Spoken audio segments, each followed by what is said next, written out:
اب میں دعوت خطاب دوں گا۔ پنجاب سے تشریف لائے ہوئے ہمارے محترم فاضل محقق الشیخ حافظ شاہد رفیق صاحب حفظہ اللہ کو، آپ کی شخصیت بھی کسی تعارف کی محتاج نہیں ہے، خاص اس سیمینار میں شرکت کرنے کے لیے آپ تشریف لائے ہیں، اور آپ شاہ صاحب رحمہ اللہ کی مؤلفات اور ان کے متعلق لکھے جانے والی کتب کا تعارف آپ کے سامنے پیش کریں گے۔ دار ابی طیب ادارہ جو ہے، اس کی جو جہود ہیں، خدمات ہیں، خاص طور پر سلف صالحین رحمہم اللہ کی حالات زندگی کو صحیح معنوں میں امت کے سامنے پیش کرنے کے حوالے سے وہ کسی سے مخفی نہیں ہے، اور اس کا جو صحرا ہے وہ حافظ شاہد رفیق صاحب حفظہ اللہ کے سر جاتا ہے۔ آپ جامعہ اسلامیہ مدینہ منورہ سے متخرج بھی ہیں۔ شاہ صاحب رحمہ اللہ کی مؤلفات اور ان کے متعلق لکھی جانے والی کتب کا تعارف آپ کے سامنے پیش کریں گے۔ بارک اللہ فیک۔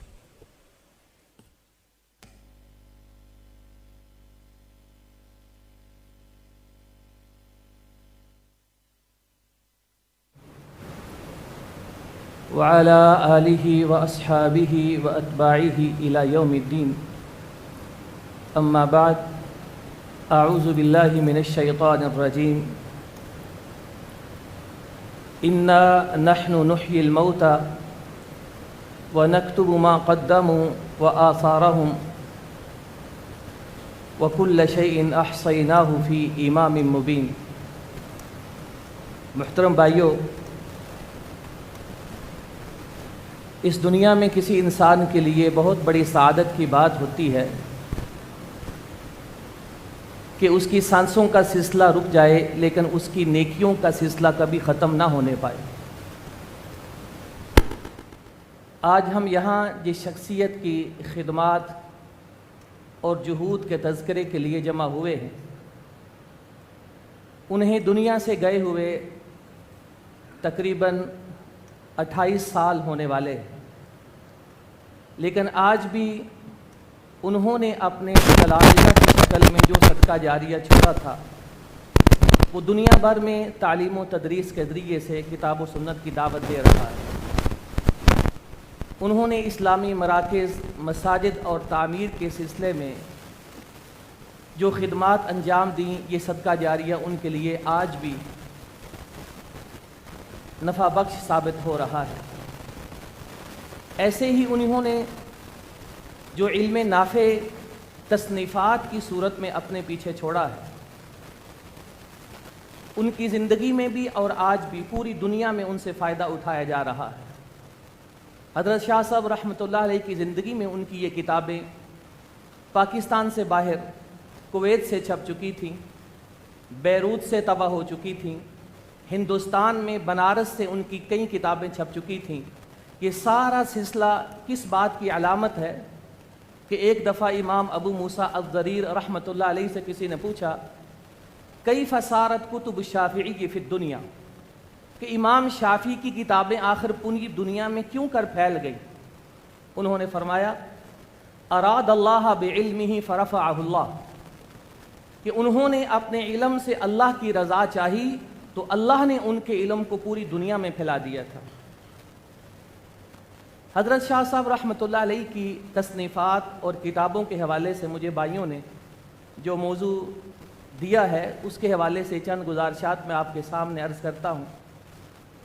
محترم بھائیوں، اجمالی طور پر شاہ صاحب رحمۃ اللہ علیہ نے تقریباً 150 کے قریب کتابیں تصنیف کی۔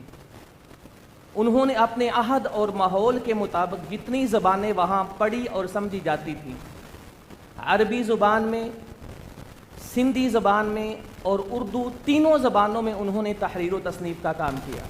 اور ایک داعی کبھی اپنے ماحول اور اپنے معاشرے سے لا تعلق ہو کر دعوت کا کام نہیں کرتا۔ شاہ صاحب نے عربی کتابیں پوری دنیا میں جو عالمی زبان تھی سب سے زیادہ اس میں لکھی، جن کی تعداد 67 کے قریب ہے۔ پھر شاہ صاحب نے دوسرے نمبر پر زیادہ کتابیں سندھی زبان میں لکھیں، جن کی تعداد 42 کے قریب ہے۔ تیسرے نمبر پر اردو زبان میں شاہ صاحب نے کتابیں لکھیں، جن کی تعداد 29 کے قریب ہے۔ یوں شاہ صاحب نے جو خود اپنے ہاتھ سے کتابیں تصنیف کیں، ان کی مجموعی تعداد 138 کتابیں بنتی۔ اب اگر اس تعداد کو موضوعات کے حساب سے دیکھا جائے تو شاہ صاحب نے اپنی زندگی میں ان تمام موضوعات پر تحریر و تصنیف کا کام کیا جو منہج نبوی دعوت اللہ کے بالکل عین مطابق تھا۔ شاہ صاحب کی دعوتی زندگی ہو، تعلیمی زندگی ہو اور تصنیفی زندگی ہو، اگر سب کا ایک مرکزی موضوع متعین کیا جائے تو وہ یہ تھا کہ ہمیشہ شاہ صاحب سب سے زیادہ توحید کی اہمیت کو اجاگر کیا کرتے تھے، شرک کی مذمت لوگوں کے سامنے بیان کیا کرتے تھے، اتباع سنت پر زور دیا کرتے تھے، بدعت کی مذمت لوگوں کے سامنے آشکار کیا کرتے تھے، اور اس کے بعد زندگی کے تمام مسائل میں رجوع الی الکتاب و سنہ کی دعوت دیتے اور لوگوں کو اس اصل کے ساتھ جوڑا کرتے تھے۔ یہ شاہ صاحب کی تمام جہود کا بنیادی نقطہ ہے۔ اب موضوعات کے حساب سے میں آپ کے سامنے ایک اجمالی تعداد ذکر کرتا ہوں کہ شاہ صاحب نے عقیدے میں 19 کتابیں تصنیف کی جو اردو، سندھی اور عربی زبان میں ہیں۔ تفسیر میں شاہ صاحب کی اگرچہ تعداد کے لحاظ سے 2 کتابیں ہیں عربی اور سندھی میں، لیکن ضخامت کے لحاظ سے سب سے زیادہ ہے کہ اگر شاہ صاحب کی تفسیری خدمات کو صفحات کے حساب سے دیکھا جائے تو یہ 8,500 صفحات پر مشتمل کتابیں بنتی۔ پھر شاہ صاحب نے حدیث کے موضوع پر 26 کتابیں لکھیں، جن میں تخریج تحقیق کے علاوہ رجال پر 4 کتابیں تھیں، تخریج پر 10 کتابیں تھیں، باقی احادیث پر تعلیقات اور شروح وغیرہ تھیں۔ اصول حدیث پر شاہ صاحب نے 4 کتابیں تصنیف کی۔ اسی طرح شاہ صاحب نے فقہی مسائل میں 76 کتابیں تصنیف کی۔ ادب اور نحو شاہ صاحب نے 5 کتابیں لکھیں اور تاریخ پر شاہ صاحب نے 8 کتابیں تصنیف کی۔ شاہ صاحب کی زندگی میں اور بعد میں ان کے دروس اور تقاریر کو جو جمع کیا گیا اور کتابی شکل میں شائع کیا گیا ان کی تعداد 14 بنتی ہے۔ یوں شاہ صاحب کی ساری مطبوعہ کتابوں کی تعداد 152 کے قریب بنتی ہے جو آج نشر ہو چکی ہیں۔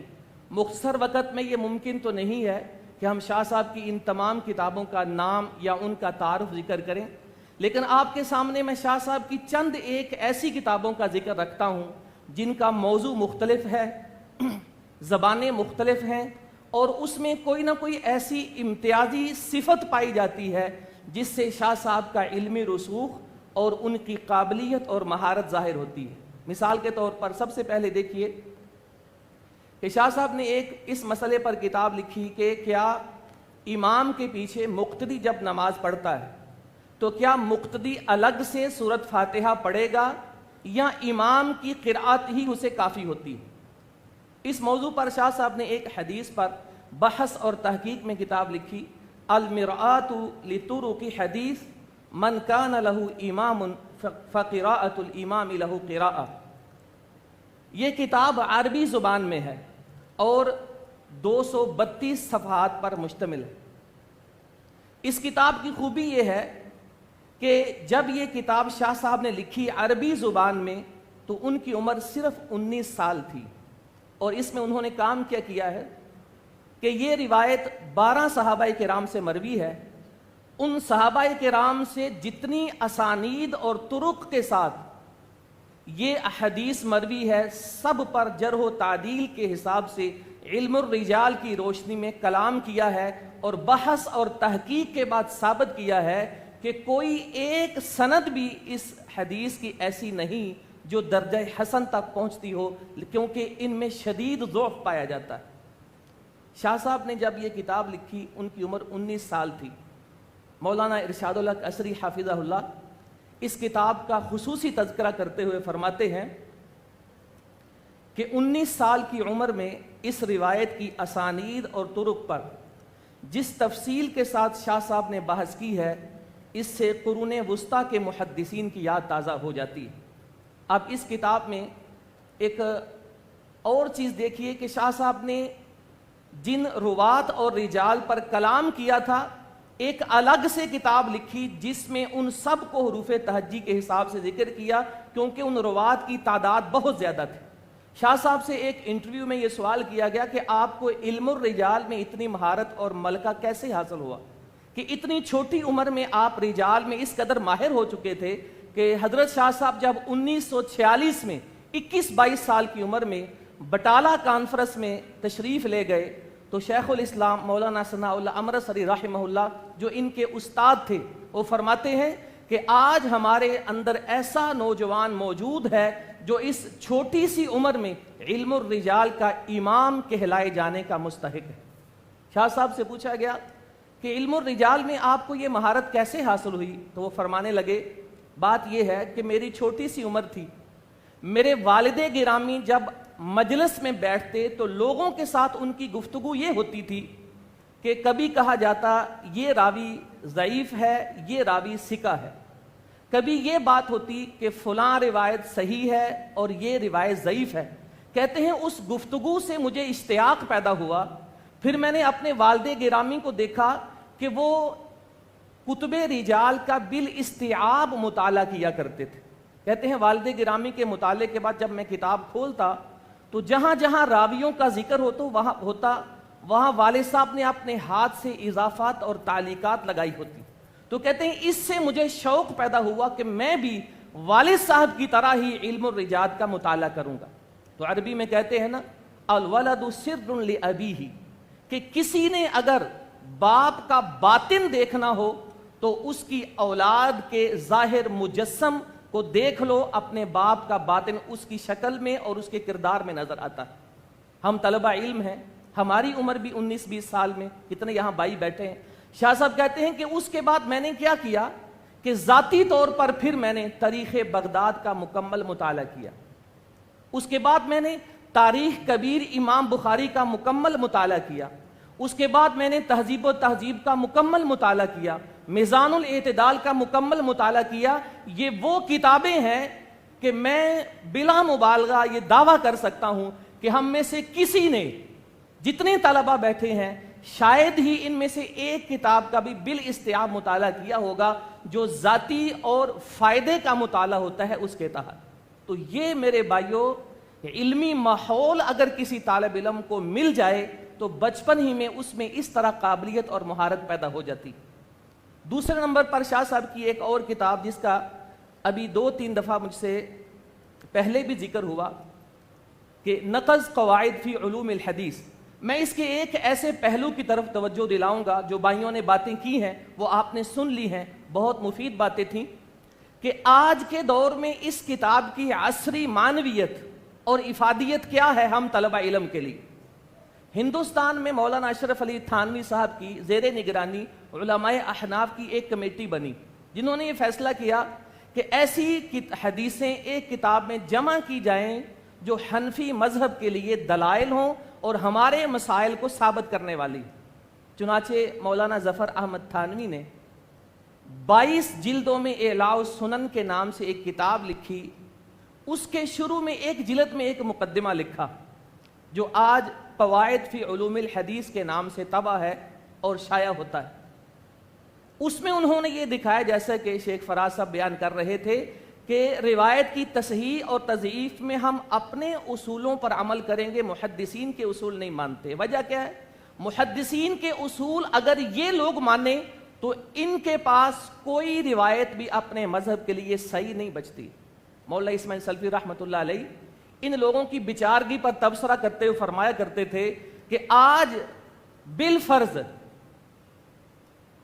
محمد رسول اللہ صلی اللہ علیہ وسلم سے اگر ان احناف کا سامنا ہو جائے تو یہ کہیں گے کہ حضرت ہمارے حق میں بھی کوئی حدیث ارشاد فرما دیں، یہ اہل حدیث تو ہمیں جینے نہیں دے رہے ہیں۔ تو یہ ان لوگوں کی بیچارگی کا عالم ہے کہ انہوں نے جب یہ دیکھا کہ محدثین کے اصولوں سے تو ہماری کوئی حدیث بچتی نہیں، انہوں نے صرف مجموعہ مرتب نہیں کیا، اصول بھی نئے گڑھ لے۔ اور آج زاہد کوثری نے یہ فتنہ شروع کیا تھا کہ محدثین کے اصولوں کو اور ان کی جہود کو ہم نہیں مانتے ہیں، ہمارے اپنے اصول ہیں۔ اور آج کئی کتابیں اس موضوع پر لکھی جا چکی ہیں کہ اصول الحدیث علی منہج الحنفیہ، کہ حنفی اصول اہل حدیث۔ اس کا مقصد کیا ہے؟ اپنے طلباء کو یہ بتایا جائے کہ جب تم نے کوئی حدیث چیک کرنی ہے تو حنفی اصول حدیث کے مطابق دیکھ کر کے صحیح ہے، مطمئن ہو جانا ہے، محدثین کے اصولوں کی طرف نہیں جانا۔ تو شاہ صاحب کی یہ جو کتاب ہے نقض قواعد فی علوم الحدیث، یہ آج کے اس فتنے پر سب سے قوی اور مضبوط رد ہوتا ہے۔ اصل میں زاہد کوثری نے کیا کیا کہ جب اس نے دیکھا کہ محدثین کے ہاں سے ان کا کوئی راوی اور حدیث نہیں بچتی، اس شخص نے 100 سے زائد محدثین اور راویان حدیث پر طعن اور تشنیع کی، ان کا مرتبہ کم کرنے کی کوشش کی۔ چنانچہ اس شخص کے اس فتنے سے آج احناف کے طبقے میں یہ عام ہو چکا ہے کہ وہ کسی حدیث کی تصحیح اور تضعیف میں محدثین کے اصول ماننے کے لیے تیار نہیں ہوتے۔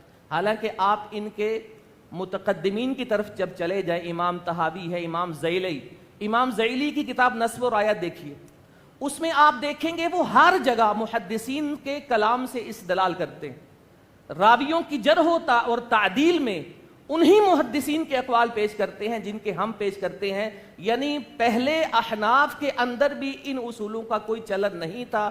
یہ آج کے دور کا فتنہ ہے جو آپ اس کتاب کی مدد سے سمجھ بھی سکتے ہیں اور اس کے دلائل کا جواب بھی دیکھ سکتے ہیں۔ تیسرے نمبر پر دیکھیے شاہ صاحب کی ایک کتاب ہے الاستنباط العجیب فی اثبات التوحید من جمیع آیات الکتاب النجیب۔ یہ توحید کے موضوع پر شاہ صاحب کی عجیب و غریب کتاب، اس میں انہوں نے کیا کیا ہے کہ قرآن مجید کی تمام آیات سے، فاتحہ سے لے کر سورہ اعراف تک، ہر آیت سے توحید کا اثبات کیا ہے اور شرک کی مذمت کی ہے۔ انسان جب اس کتاب کو پڑھتا ہے کہ ہر آیت سے توحید کا اثبات ہی نہیں کرتے، اس کی تائید میں کہ میں نے جو اس بات کیا ہے قرآن مجید کی دیگر مقامات سے آیات بھی پیش کرتے، لیکن افسوس کہ یہ کتاب مکمل نہ ہو سکی اور صرف سورہ اعراف آیت نمبر 22 تک لکھی گئی، یہ بھی عربی زبان میں ہے، جو 650 سے زائد صفحات پر مشتمل ہے۔ شاہ صاحب کی ایک اور عجیب کتاب جو عربی زبان و ادب کا شاہکار ہے، اس کا نام ہے وصول الالہام لاصول الاسلام۔ اس کتاب کی انفرادیت یہ ہے کہ شاہ صاحب نے یہ مکمل کتاب میں ایسے الفاظ اور حروف استعمال کیے ہیں کہ کسی حرف میں کوئی نقطہ نہیں آتا ہے۔ غیر منقود کتاب عقیدے پر شاہ صاحب کی یہ لاجواب تصنیف۔ میں ایک جملہ آپ کے سامنے پڑھ کر سناتا ہوں، آپ حروف پر غور کیجئے گا کہ آپ کو کسی حرف میں کوئی نقطہ نظر نہیں آئے گا۔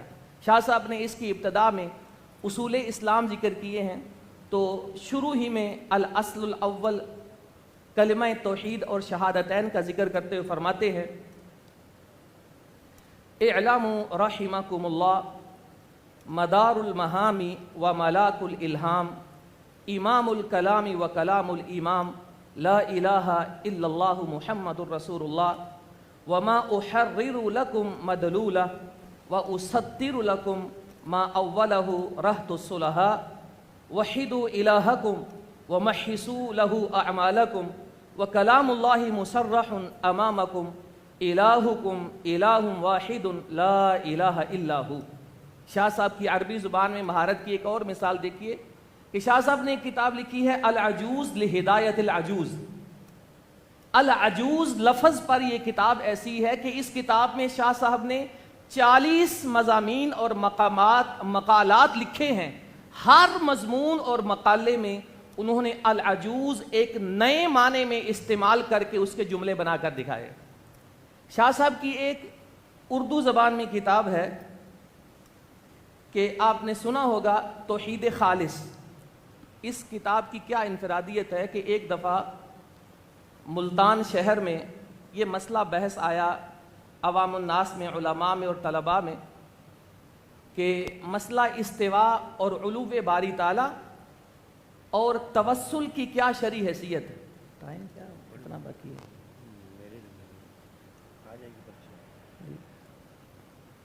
ایک شخص نے ملتان سے شاہ صاحب کو خط لکھا کہ مسئلہ استواء اور علو باری تعالیٰ کے بارے میں ہماری رہنمائی کیجیے۔ خط لکھا، شاہ صاحب نے اس کے جواب میں کیا لکھا، 600 سے زائد صفحات پر کتاب لکھ کر بھیج دی جو ملتان سے شائع کی گئی۔ اس کتاب کی انفرادیت کیا ہے؟ یہ کتاب دو حصوں پر مشتمل ہے۔ پہلے حصے میں مسئلہ استوا اور علو باری تعالیٰ پر ایسے بحث کی ہے، میرے بھائیو ذرا دھیان سے سنیے گا، کہ مسئلہ استوا اور علو باری تعالیٰ قرآن مجید کی 744 آیات سے 28 طریقوں کے ساتھ ثابت کیا ہے، اور 156 احادیث سے 200 طریقوں کے ساتھ ثابت کیا ہے کہ استوائے باری تعالیٰ کا شریعت میں کیا مقام ہے۔ پھر دوسرے باب میں مسئلہ توسل اور دعا کا درست شرعی تصور بتایا ہے۔ تو یہ چند کتابیں تھیں۔ آخر میں شاہ صاحب نے جو سندھی زبان میں تفسیر لکھی اور آج جس کی عربی شکل اور ترجمے کی یہاں تقریب منعقد ہو رہی ہے، یہ عجیب و غریب تصنیف شاہ صاحب نے 11 جلدوں میں لکھی، جو 7000 صفحات پر مشتمل ہے۔ ایک جلد میں اس کا مقدمہ ہے، ایک جلد میں سورہ فاتحہ کی تفسیر ہے، اور 3 جلدوں میں صرف سورہ بقرہ کی تفسیر ہے۔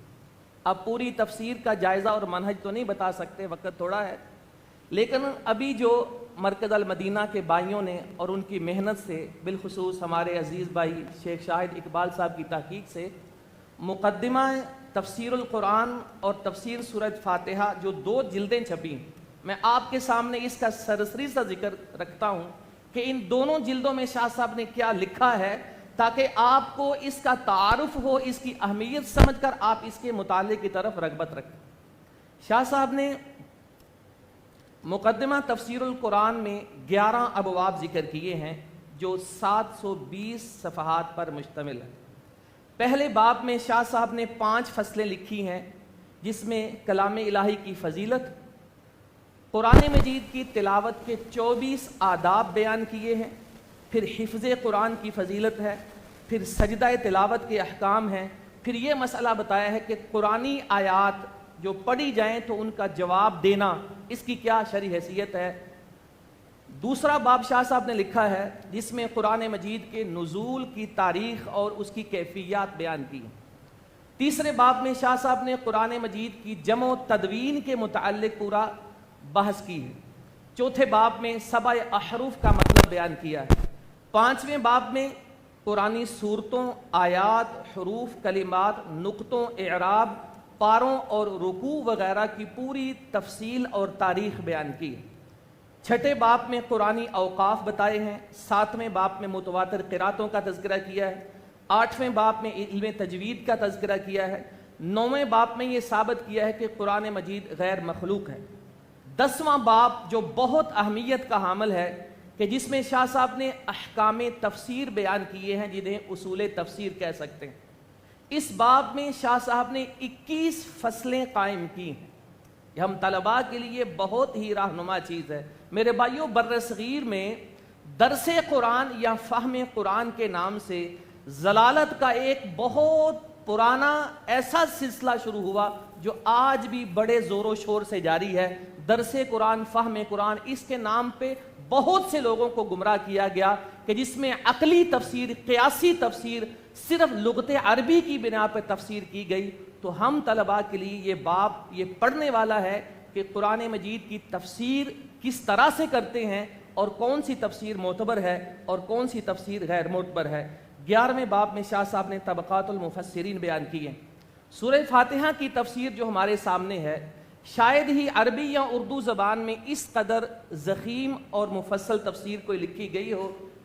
اس کے صفحات کی تعداد بھی 720 ہے۔ شاہ صاحب نے سورہ فاتحہ کی تفسیر میں تعوذ اور بسم اللہ کے اوپر بڑی لمبی بحثیں کی ہیں، حتیٰ کہ یہ دونوں ترجمہ ہو کر الگ سے رسائل کی شکل میں چھپ چکے ہیں۔ پھر 7 آیات کی تفسیر کی ہے، تو اس میں کیا طریقہ رکھا ہے دیکھیے کہ شروع میں شاہ صاحب نے سورۃ فاتحہ کے 25 نام دلائل کے ساتھ ذکر کیے۔ پھر شاہ صاحب نے فاتحہ کی تعداد، پھر شاہ صاحب نے 29 مقامات ایسے بتائے ہیں جہاں شرعاً اس میں الہی پڑھنے کا ذکر آیا ہے کہ کسی کام سے پہلے بسم اللہ پڑھا کرے۔ اس کے بعد شاہ صاحب نے لفظ اللہ کی تفسیر میں اسماء حسنہ کے متعلق شرعی احکامات بتائے ہیں، اور 99 اسماء حسنہ کی پوری تفسیر اور ان کا اس بات کیا ہے۔ اس کے بعد الحمدللہ کی تفسیر میں شاہ صاحب نے 25 مقامات ایسے بتائے ہیں جہاں شرعاً دعا میں الحمدللہ پڑھنے کا ذکر آتا ہے۔ پھر شاہ صاحب نے سورۃ فاتحہ کی آیات مکمل ہونے کے بعد 30 صفحات میں آمین کے احکام اور مسائل بیان کیے ہیں، اور شاہ صاحب نے سورۃ فاتحہ کی تفسیر میں 30 دلائل ایسے دیے ہیں جو توحید پر دلالت کرتے ہیں۔ سورۃ فاتحہ سے استنباط کر کے 30 توحید کے دلائل قائم کیے ہیں۔ اس کے بعد جو عجیب و غریب چیز ہے کہ شاہ صاحب نے سورۃ فاتحہ کی تفسیر مکمل کرنے کے بعد آخر میں 3 ابواب لکھے، تینوں ابواب حیران کن۔ پہلے باب میں شاہ صاحب نے سورۃ فاتحہ کی روشنی میں دنیا میں سب سے بڑے رائج اور کبیرہ 13 ایسے گناہ بتائے ہیں جو بہت خطرناک ہیں، اور سورۃ فاتحہ کی روشنی میں ان کی تردید کی ہے، جیسے الحاد، شرک، کفر، عشق، ظلم، تقلید وغیرہ 13 کبیرہ گناہوں کی تردید کی ہے۔ اس کے بعد شاہ صاحب نے دوسرے باب کے اندر سورہ فاتحہ کی روشنی میں قدیم اور جدید دنیا میں پائے جانے والے 70 فرقوں کا رد کیا ہے اور نام بنام ان کا تذکرہ کیا ہے۔ اور آخری باب جو ہماری عربی تفسیر میں نہیں لیکن سندھی تفسیر سورہ فاتحہ میں موجود ہے وہ یہ ہے کہ تیسرا باب شاہ صاحب نے لکھا ہے کہ جس میں قرآن مجید کی 113 صورتوں کا خلاصہ بیان کیا ہے، اور ہر صورت کا سورہ فاتحہ کے اندر سے ثبوت اور اس کے ساتھ تعلق بیان کیا ہے، اور بتایا ہے کہ اس وجہ سے سورۃ فاتحہ کو ام القرآن کہا جاتا ہے۔ اپنے موضوع کا آخر میں ایک آخری حصہ اور مختصر سا تذکرہ وہ یہ تھا کہ ہم نے یہ ذکر کرنا تھا کہ شاہ صاحب کے متعلق کیا کچھ لکھا گیا ہے، تو اس حوالے سے ہم چاہیں گے کہ پاکستان ہی میں نہیں باہر دیگر ممالک میں جو شاہ صاحب پر کام ہوا ہے اس کا بھی تذکرہ کریں۔ تو دیکھیے شاہ صاحب پر کویت یونیورسٹی میں شکیل عبداللہ صاحب نے ایک کام کیا ہے کہ شاہ بدیع الدین راشدی رحمہ اللہ کی علم حدیث میں خدمات، اس پر وہاں انہوں نے ڈاکٹریٹ کی ڈگری لی ہے۔ ہمارے بھائی حماد انس مدنی صاحب نے مدینہ منورہ میں شاہ صاحب کی عقیدہ توحید میں خدمات کے حوالے سے ماجسٹیر کیا ہے۔ اسی طرح پاکستان میں جامشورو یونیورسٹی میں شاہ صاحب کے شاگرد پروفیسر عبدالغفار جنیجو صاحب نے تفسیر بدیع التفاسیر کا منہج و مصادر اس پر مقالہ لکھ کر ڈاکٹریٹ کی ڈگری لی ہے۔ ایسے ہی ام القرآن یونیورسٹی مکہ مکرمہ میں ارشاد نیپالی صاحب نے شاہ صاحب کی مقدمہ تفسیر القرآن کا دراسہ و تحقیق کر کے وہاں سے ماجسٹیر کیا ہے۔ ایسے ہی کویت یونیورسٹی سے فیض احمد رشید صاحب نے شاہ صاحب کا ایک رسالہ کحل العینین لمن یرید تحقیق مناظرۃ ابی حنیفہ مع الاوزاعی فی رفع الیدین اس پر مقالہ لکھ کر ماجسٹیر کیا ہے۔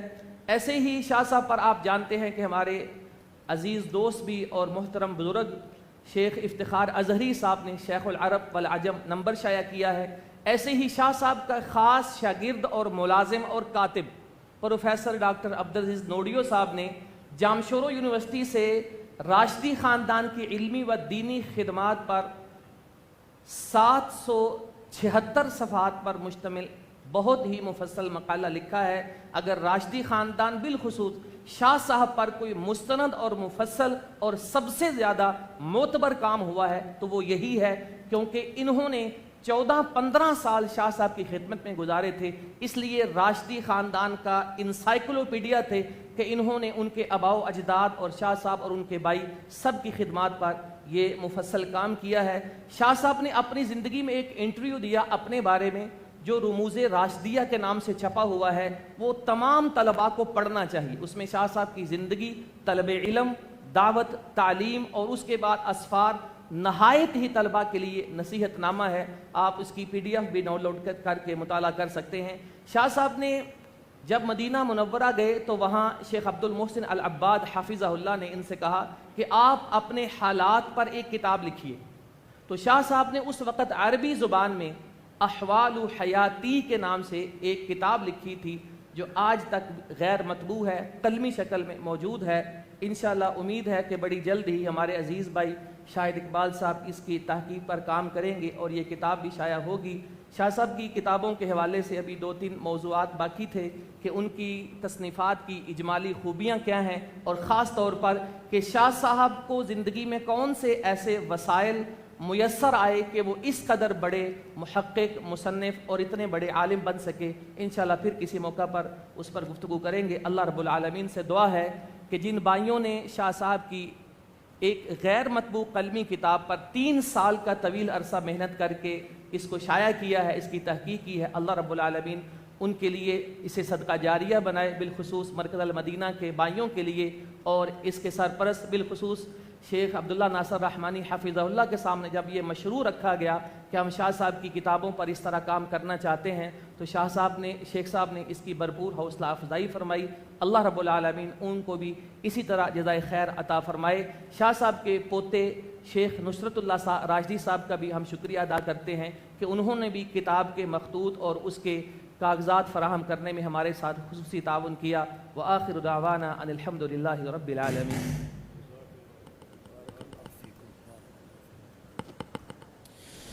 یہ تھے محترم فاضل شیخ حافظ شاہد رفیق صاحب حفظہ اللہ، جو شاہ صاحب رحمہ اللہ کی تألیفات اور علمی جہود کے حوالے سے بڑے مدلل اور جامع انداز میں گفتگو فرما رہے تھے۔